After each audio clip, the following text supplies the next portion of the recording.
है कि प्रधानमंत्री ने जानबूझकर उल्लेख किया है, या फिर आपको लगता है कि इस रण में सब कुछ जायज है, साम दाम दंड भेद सब चलेगा?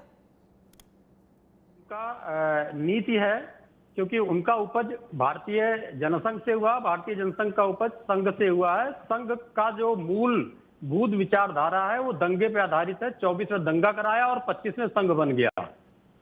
और जो प्रधानमंत्री मोदी जी हैं, उनका राजनीतिक करियर गुजरात दंगों से शुरू होता है और प्रधानमंत्री तक पहुंच जाता है। इस बीच में भी जब प्रधानमंत्री जी लगभग 2 साल तक कर्नाटक में धार्मिक ध्रुवीकरण हिजाब उजाब के नाम पे करवाते रहे, तो वो बिना धार्मिक ध्रुवीकरण के चल ही नहीं सकते हैं। एक बात। दूसरी बात, अभी हमारे भारतीय जनता पार्टी के प्रवक्ता ने 3 बिंदु गिनाए। 3 बिंदु में अल्पसंख्यक कहा। उनको ये इतना ज्ञान नहीं है कि हमारे राष्ट्रीय अल्पसंख्यक आयोग ने जो अल्पसंख्यकों को घोषित किया है वो सिख हैं, ईसाई हैं, बौद्ध हैं, पारसी हैं और मुस्लिम हैं, जिसमें सर्वाधिक संख्या बौद्धों की है। तो अगर अल्पसंख्यकों के लिए अल्पसंख्यकों में सर्वाधिक बौद्ध हैं, सर्वाधिक बौद्ध हैं, तो जो अल्पसंख्यकों को फायदा होता है या जो कन्वर्जन भारत में अब हो रहा है वो केवल बौद्धों में हो रहा है।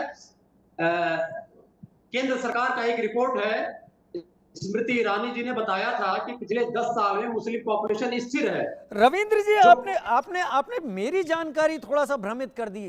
सर्वाधिक अल्पसंख्यक बौद्ध हैं, मुस्लिम किस जगह आते हैं फिर? मैं बता तो रहा हूं, मुस्लिम कितने हैं? 14% हैं। और बौद्ध? जो हमारी एससी पॉपुलेशन थी वो मैक्सिमम कन्वर्ट हो चुकी है बौद्धों में, जिनको नव बौद्ध बोलते हैं। छोड़िए, जानकारी कर लीजिएगा, मैं आ रहा हूं अपने विषय पर। नहीं, मैं जरूर करना चाहूंगा क्योंकि आपने थोड़ा उलझाया है। खैर, आप अपने जवाब पर आए। हाँ, मैं आता हूं, क्योंकि बौद्ध का कन्वर्जन, अब जो कन्वर्जन हो रहा है राष्ट्रीय स्तर पे केवल 9 बौद्धों में हो रहा है।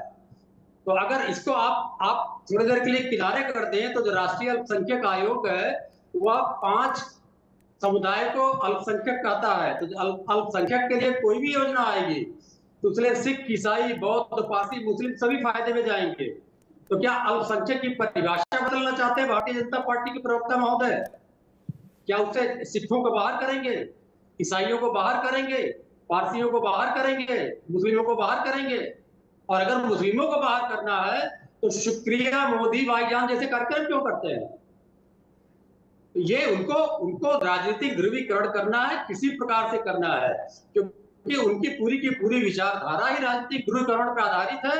और अगर मोदी जी ने अपने 10 साल के शासन काल में कोई भी काम किया होता जन कल्याण का, जिसमें महंगाई, बेरोजगारी, स्वास्थ्य, शिक्षा, कानून व्यवस्था, तो उसका बखान करते सहारनपुर में, इसका बखान नहीं करते।